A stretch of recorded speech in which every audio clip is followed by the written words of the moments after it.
not going to believe what Steve Budin is coming in here with today.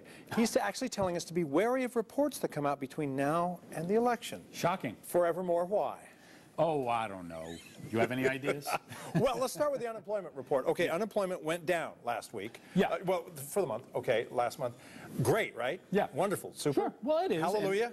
Well, I wouldn't say hallelujah. Okay, but, why? And this is by no means a conspiracy theory segment. However, the thing to keep in mind with unemployment especially is there are so many different ways to calculate it.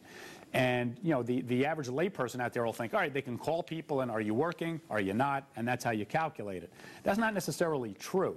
So you have to be very careful when you see the unemployment rate, and I believe at last count there are 7 different ways to calculate the unemployment rate. Clearly, the government's going to use the one that looks best for them. And it's not a Democrat or Republican thing, it's just, you know, the party in power is going to try to make themselves look the best they can.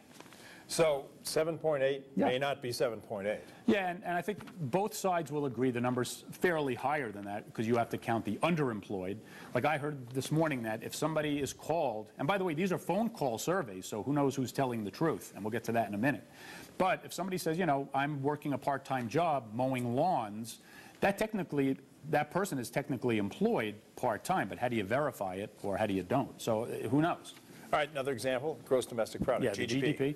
And this is the number we talk about all the time. It's the national output. How good is the economy doing? And what happens is the government reports the number, and then what they'll usually do is over the next couple of months is they revise it over a 1 or 2 month period. So we just had a number come out a couple of weeks ago. We'll see what happens as we get closer to the election. But the number looked okay.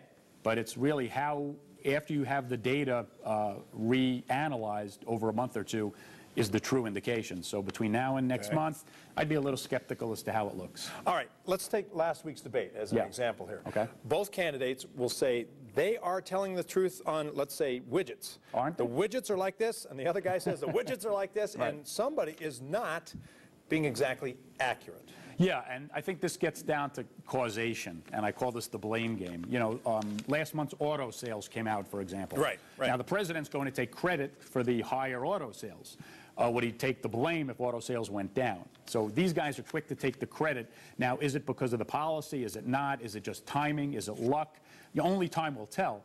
But between now and next month, you're going to see anything from auto sales to, you know, computer sales to Halloween sales, and everybody's going to take the actual credit or the blame. And this is where the spin cycle comes in.